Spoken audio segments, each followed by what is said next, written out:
రేపే మోక్షద ఏకాదశి.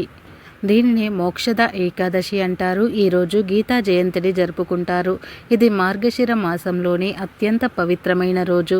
అయితే ఏకాదశి రోజు ఇంట్లోని ఆడవారు గుర్తుపెట్టుకొని ఈ కూర వండితే చాలు లక్ష్మీదేవి అనుగ్రహం కలుగుతుంది, వద్దన్న ఐశ్వర్యం వస్తుంది. ఈరోజు ఎవరైతే ఈ కూరను తింటారో వారికి కోటి జన్మల పుణ్యం వస్తుంది. కష్టాలు సమస్యలు పోయి సకల ఐశ్వర్యాలు సిద్ధిస్తాయి. మీ జీవితం అద్భుతంగా మారిపోతుంది. కనుక అందరూ కూడా ఈరోజు ఇంట్లో ఈ కూరను వండండి. అందరూ ఈ కూరను తినండి.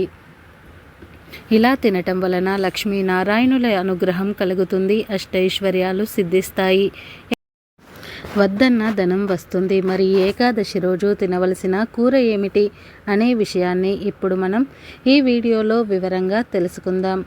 ఇక ఎంతో పవిత్రమైన ఏకాదశి రోజున పొట్లకాయ, బీరకాయ, సోరకాయ ఈ 3 కూరల్లో ఏ కూరను వండినా అష్టైశ్వర్యాలు సిద్ధిస్తాయి.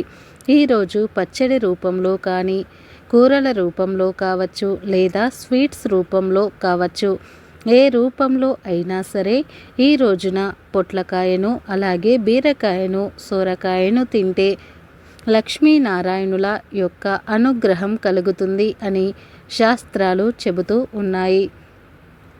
ముఖ్యంగా ఈరోజు కూరల్లో పాలు పోసి వండుకొని తింటే కోటి జన్మల పుణ్యం వస్తుంది, అష్టైశ్వర్యాలు సిద్ధిస్తాయి, మీ కష్టాలు బాధలు తొలగిపోతాయి.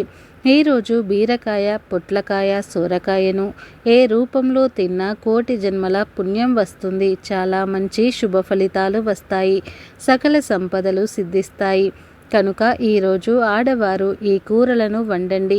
బీరకాయ పచ్చడి చేసుకుని తిన్నా, లేదా కూర వండుకొని తిన్నా, సోరకాయతో పచ్చడి చేసుకొని తిన్నా, లేదా హల్వా చేసుకొని తిన్నా, కూర వండుకొని తిన్నా, ఏ విధంగా అయినా సరే, అలాగే పొట్లకాయతో కూర వండుకొని తిన్నా, పచ్చడి రూపంలో అయినా సరే, ఏ విధంగా తిన్నా మీకు అన్ని శుభాలే కలుగుతాయి. ఇక ఏకాదశి రోజున ఎట్టి పరిస్థితుల్లోనూ నాన్ వెజ్ తినకూడదు. మాంసము, చేపలు, రొయ్యలు, పీతలు, నత్తలు, ఇలా సీ ఫుడ్ ఇలాంటివి ఏమీ కూడా ఈరోజు తినకూడదు. కనీసం గుడ్డును కూడా ఈరోజు తినకూడదు. ఎవరు ఈరోజు మాంసం కూరను వండకూడదు. ఇంట్లో అనే కాదు, మీరు బయటకు వెళ్ళినప్పుడు నూడిల్స్ బండ్ల దగ్గర ఎక్కడా కూడా నాన్ వెజ్ తినవద్దు. నాన్ వెజ్ జోలికి వెళ్ళవద్దు. బిర్యానీలు, ఫ్రైడ్ రైస్లు, చికెన్ పకోడీలు, చికెన్ జాయింట్స్లు, పిజ్జాలు, బర్గర్లు ఇలా ఏ రూపంలోనూ కూడా నాన్ వెజ్ను తినవద్దు.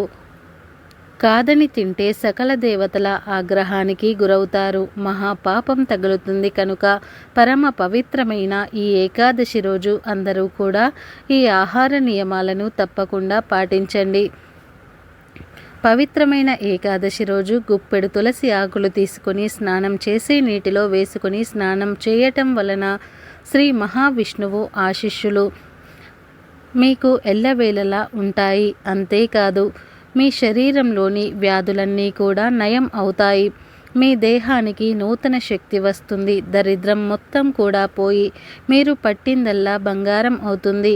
ఇలా స్నానం చేసే మీ నాడీ వ్యవస్థను, శరీరాన్ని తులసి ఆకులోని ఔషధ గుణాలు శుద్ధి చేసి నూతన చైతన్యాన్ని కలిగిస్తాయి. కాబట్టి ఎంతో పవిత్రమైన ఏకాదశి రోజు ప్రతి ఒక్కరూ కూడా ఇలా స్నానం చేసే ముందు బకెట్ నీళ్ళలో గుప్పెడు తులసి ఆకులు వేసుకొని చిటికెడు పసుపు కూడా వేసుకొని స్నానం చేయండి. తులసి ఆకులు అందరికీ అందుబాటులో ఉంటాయి. తులసితో స్నానం చేస్తే శరీరం శుద్ధి అవుతుంది. రేపు ఏకాదశి రోజు ఈ నియమాలను పాటించి ఆనందంగా జీవించండి.